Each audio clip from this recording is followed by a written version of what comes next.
तब तक छोड़ेंगे। आने वाले समय में हम अपने दुश्मन को जब तक तोड़ेंगे नहीं तब तक छोड़ेंगे नहीं। तो इसलिए साथियों, उनको एक गलत फहमी है।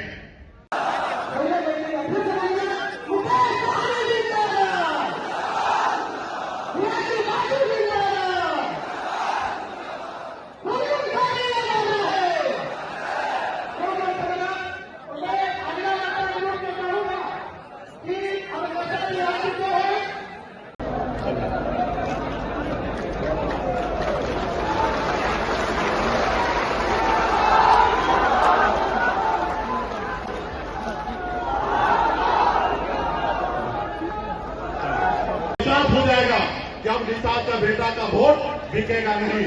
तो जैसे जैसे सभी लोग हाथ ऊपर कर लीजिए गंगा जल का एक बार उसमें जैसे मैसेज जाए। जैसे जैसे आपके पास नहीं है तो बगल से पानी ले लीजिएगा, गंगा जल ले लीजिएगा। और जैसे जैसे मैं बोलूंगा वो इनको पता है कि कैसे मछली मारा जाता है। हम 4 तरह से मछली मारते हैं। एक तो बड़ा जाल लगाते हैं, बड़ा जाल से निकालते हैं, बीच बीच में कहीं से कोई निकल गया, जब निकल जाता है तो छोटा जाल से निकालने का कोशिश करते हैं, उससे भी बीच बीच में बच गया, फिर हम लोग लास्ट में क्या कर देते हैं, उपछा कर देते हैं, पूरा पानी निकाल देते हैं। जब पूरा पानी निकल जाता है तो एक एक मछली को उठा के टोकरी में रख देते हैं। तो हम लोग वो लोग हैं जैसे दशरथ माजी ने कहा कि जब तक तोड़ेंगे नहीं, उनके नेता को खरीद लेते हैं, 2 लाख 3 लाख दे देते हैं, 50,000 दे देते हैं, मेरे पक्ष में काम करने लगता है। और अभी बहुत बड़ा अग्नि परीक्षा आएगा आप लोगों को, और हम देख रहे हैं कि बहुते नेता पे दौरा डाल रहा है। एक मेरा मित्र है, बैठक में जाना आना करता है, तो सोचा सहनी जी नहीं पट रहा है तो उनको फोन कर दिया कि हम आपको लोकसभा लड़ा देते हैं, आप कैसे भी सहनी जी ने पटा लीजिए। तो ऐसा भी करने के लिए आएंगे। तो अभी आप सभी का, हम सभी का कर्तव्य बनता है, हमने निर्णय लिया यूपी बिहार झारखंड में 50 लाख निषाद को हाथ में गंगा जल लेकर संकल्प कराना है कि आप अपने बच्चे के भविष्य के साथ खड़ा हो या नहीं खड़ा हो। आप अपनी पीढ़ी के लिए लड़ाई लड़ना चाहते हो कि नहीं लड़ना चाहते हो? आप अपने नेता के साथ रहना चाहते हैं कि नहीं रहना चाहते हो? आप अपने नेता के साथ बात मांगना चाहते हो कि नहीं मांगना चाहते हो? मानना चाहते हैं। इसी के घर पे जाइए, एक स्टिकर चिपकाइए दरवाजा पे, हर घर संकल्प अभियान। हर चौक चौराहे पे जहां निषाद की बस्ती है वहां पे संकल्प भी कराइए कि मुकेश सहनी सरपल्ला हमारे लिए, हम लोगों के लिए लड़ रहा है, आप उनके साथ हो या नहीं हो। जो साथ है उसको संकल्प करवाइए, जो साथ नहीं है उनको बोलिए साइड में बैठ जाइए, ताकि हमको भी पता चल जाए कि निषाद क्रांति, जब निषाद की हक अधिकार की बात हो रहा था, निषाद के बच्चे के भविष्य की बात हो रहा था, उस समय में किसने हमारा साथ दिया और किसने साथ नहीं दिया, वो हमें पता चल जाएगा। और एक एक आदमी से आप जिनको मानते हैं, बाबा केवल महाराज जी को मानते हैं, तो बाबा केवल महाराज का कसम खाना है, संकल्प करना है। आप अगर राम को मानते हैं, प्रभु राम को, तो उनका कसम खाना है। वेद व्यास जी को मानते हैं तो उनको साक्षी मान के संकल्प लेना पड़ेगा। आप अगर जुब्बा सभी को मानते हैं तो उनको साक्षी मान के संकल्प लेना पड़ेगा। और आप अपने माता पिता पूर्वज को साक्षी मान के संकल्प लेना है कि हम अपना वोट बेचेंगे नहीं। हमारा वोट वही जाएगा जहां हमारा नेता कहेगा। हमारा दोस्त जो होगा उनके वोट देंगे, जो दुश्मन होगा उनको वोट नहीं देंगे, तब जाके आपका कल्याण होगा। साथियों, अभी मैं एक उदाहरण, एक पैम्फलेट आपको बताऊं। राजस्थान में चुनाव हुआ 2018 में, मोदी जी 2014 में आए, भारतीय जनता पार्टी की बिहार देश में सरकार बना, और भारतीय जनता पार्टी के पर्दे के पीछे जग जाहिर है उस संगठन को मजबूत करने के लिए, इस पार्टी को आगे बढ़ाने के लिए आरएसएस का सहयोग होता है और आरएसएस में हर जाति धर्म के लोग हैं, वो सामाजिक काम करते हैं। लेकिन जब चुनाव होता है तो भाजपा को ही मदद करता है। जैसे आज वीआईपी पार्टी है, वीआईपी पार्टी में सभी जाति के लोग हैं। हमारे इधर ब्राह्मण है, भूमियार है, लाला है, कैस है, यादव है, मुस्लिम भाई है, हर जाति धर्म के कुशवाहा मैडम है, सभी जाति वर्ग के लोग हैं। लेकिन इस पार्टी का रीढ़ का हड्डी कौन है? निषाद समाज। निषाद समाज पार्टी के सदस्य है या नहीं है वो मायने नहीं रखता है। उनको लगता है कि ये पार्टी हमारी है। वो पार्टी के पदाधिकारी है या नहीं है, गांव में वीआईपी पार्टी के लिए झंडा उठा के लड़ने के लिए तैयार हो जाता है। उसी तरीके से भारतीय जनता पार्टी को मदद करते हैं आरएसएस, और आरएसएस का एक ही थ्योरी है, गरीब को गरीब बना के रखो और अमीर को अमीर बना के रखो। पहले जैसे राजा महाराजा के समय था वैसा वो चाहते हैं। वो नहीं चाहता है कि गरीब मछली मारने वाले का बेटा भी देश का बड़ा से बड़ा आदमी बने, वो नहीं ऐसे चाहते हैं, क्योंकि उनका थ्योरी में नहीं है। वो आरक्षण खत्म करना चाहते हैं देश को। और दो बार उन्होंने कोशिश भी किया, ट्रिपल टैक्स के नाम पे और हर्जन एक्ट के नाम पे, लेकिन देश के दलित भाई ने रोड पे उतर गया। सरकार को 2 कदम पीछे हटना पड़ा। जब राजस्थान का चुनाव आया तो वहां पे कर्मी सेना और उनके आरएसएस के लोगों ने भाजपा को हराने का काम किया। 4,70,000 वोट नोटा पे गिरा दिया और भाजपा को 30 सीट कम आया और वहां पे 70 सीट मिला और कांग्रेस की सरकार बना, वहां पे चुनाव हार गए भाजपा। फिर समीक्षा हुआ कि हम क्यों चुनाव हारे, तो समीक्षा हुआ तो भूमियार हो, लाला हो, जो भी जाति हो, अगर गरीब का बेटा है तो स्कूल बना के सरकार का काम है देना। अगर गरीब का बेटा है तो उसके लिए हॉस्पिटल का व्यवस्था करके देना। अगर गरीब है, अगर उसको ऊपर लाने के लिए अगर आरक्षण देने की व्यवस्था है तो आप दीजिए। मैं मना नहीं करता हूं क्योंकि आपने क्यों दिया, आप दीजिए उनको। लेकिन जो वर्षों से, हजारों साल से शोषित है पीढ़ी है, उनको क्या? आज हम लोगों को भी हम मांग करते देश में जातिगत गणना कीजिए, जिसकी जितनी संख्या है उस जाति को उतना संख्या में आरक्षण आप दे दीजिए। लेकिन आप क्या कर रहे हैं? 50% में 85% को बांट कर रखे हैं और 50% जनरल रखिए। उसमें भी 10% अलग से आपने निकाला है, वो भी 8 लाख कमाने वाले को आप गरीब मान रहे हैं। तो मेरी जो पॉलिसी उनके लिए बना है वही पॉलिसी हमारे लिए भी बनाइए। हम तो ब्राह्मण भूमियार लाला शामिल तो नहीं है, जो आरक्षण उनको 10% दिए वही आरक्षण हमको दे दीजिए। हमको नहीं दीजिए दूसरा आरक्षण, हमारे पास भी वही कैब रख दीजिए। 8 लाख से कम कमाने वाला जो लोग है उनको आरक्षण दीजिए, 8 लाख से ज्यादा कमाने वाला है उनको मत दीजिए। लेकिन अगर आप देश के मालिक हैं, देश के गार्जियन हैं, देश के प्रधानमंत्री हैं, लेकिन आपके नजरिया से सबको एक समान मानने की आवश्यकता है और एक पॉलिसी बनाने की आवश्यकता है। लेकिन चेहरा देख के तो नहीं पॉलिसी बनेगा। अगर चेहरा देख के पॉलिसी बनेगा तो कैसे काम चलेगा? एक तरफ 4 आदमी है, उनको आप 8 रोटी दे रहे हैं खाने के लिए, और एक तरफ 4 रोटी है, उनको 2 रोटी दे रहे हैं खाने के लिए, कैसे वो सर्वाइव करेगा? तो इसलिए साथियों, हमारी ये लड़ाई है कि माननीय प्रधानमंत्री जी, हमारी आरक्षण अगर बंगाल में है तो दिल्ली में है तो बिहार और झारखंड में भी मिलना चाहिए, उत्तर प्रदेश में भी मिलना चाहिए। अगर आरक्षण नहीं तो गठबंधन नहीं, गठबंधन नहीं तो वोट नहीं।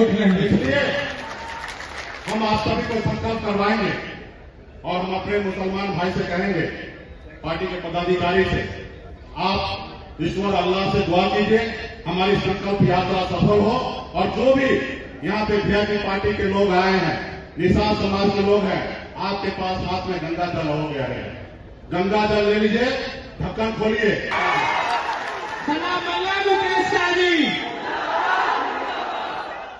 लेकिन हमने सीधा कहा नहीं, हम अगर आपके साथ आएंगे तो हम अपने कंडीशन पर आएंगे, आपके कंडीशन पे नहीं आएंगे।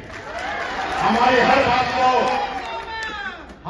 बात को मानेंगे तब हम आपके साथ आएंगे, वरना आपके साथ नहीं आएंगे।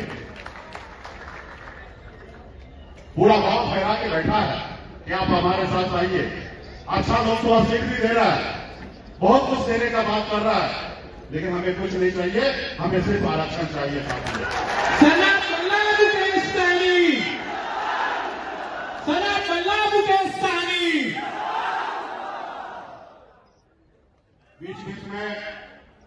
बीच बीच में धमकी भी दे देते हैं वो धमकी ये देते हैं कि बात मेरा मान लीजिए, नहीं मानिएगा तो आपके जैसे वो नेता खड़ा कर देंगे।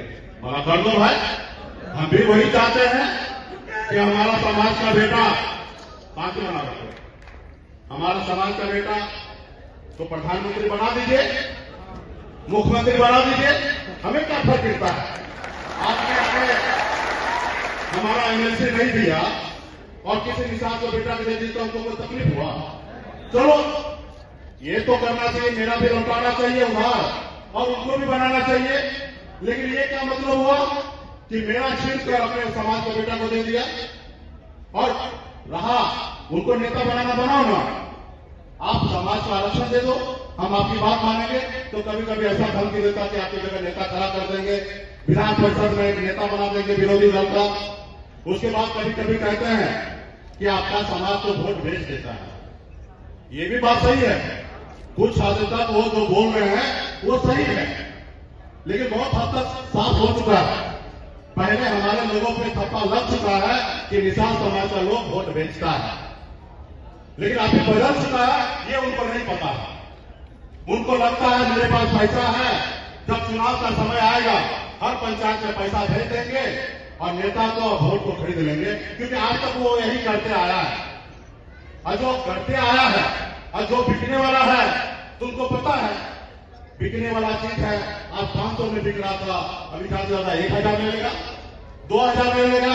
तुमको ये एहसास है कि निशान का वोट बिक जाएगा और हम खरीद लेंगे। लेकिन हम भी बिहार में मछली मारने वाले का बेटा है, भले मछली नहीं मारे हैं, लेकिन हमको पता है कि कैसे मछली मारा जाता है। हम 4 तरह से मछली मारते हैं। एक तो बड़ा जाल लगाते हैं, बड़ा जाल से निकालते हैं, बीच बीच में कहीं से कोई निकल गया, जब निकल जाता है तो छोटा जाल से निकालने का कोशिश करते हैं, उससे भी बीच बीच में बच गया, फिर हम लोग लास्ट में क्या कर देते हैं, उठा कर देते हैं, पूरा पानी निकाल देते हैं। जब पूरा पानी निकल जाता है तो एक एक मछली को उठा के टोकरी में रख देते हैं। तो हम लोग वो लोग हैं जैसे दशरथ माजी ने कहा कि जब तक तोड़ेंगे नहीं तब तक छोड़ेंगे। आने वाले समय में हम अपने दुश्मन को जब तक तोड़ेंगे नहीं तब तक छोड़ेंगे नहीं। तो इसलिए साथियों, उनको एक गलत फहमी है। जालिमों ने बुझा दिया, लेकिन एक बात याद रखना, इंसान लड़ जाता है मगर स्थिति अमर हुआ करती है। फूलन देवी जी क्रांतिकारी महिला जो आज हमारे बीच नहीं है, लेकिन ये धरती जब तक रहेगी हम सब उनके बारे में चर्चा करते रहेंगे।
भी हैं, सबको मैं धन्यवाद देते हुए अपनी बात को समाप्त करता हूं।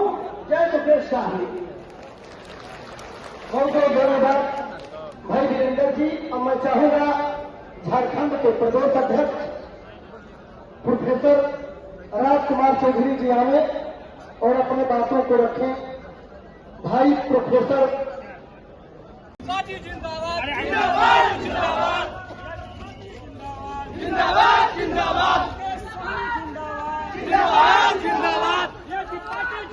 बनते हैं, चिंगारी ही मुझे पर इंसान बनते हैं। जिस मिट्टी को रौना गया है सदियों से चले चले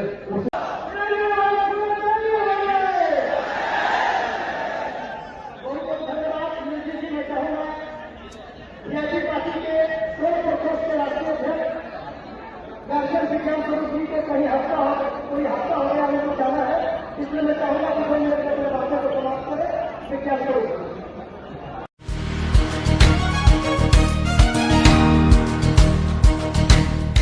वीआईपी सुप्रीमो मुकेश सहनी 25 जुलाई से जिस बस से निषाद आरक्षण यात्रा पर निकलेंगे, उस बस के अंदर की खूबसूरती देख आपकी आंखें चकाचौंध हो जाएंगी।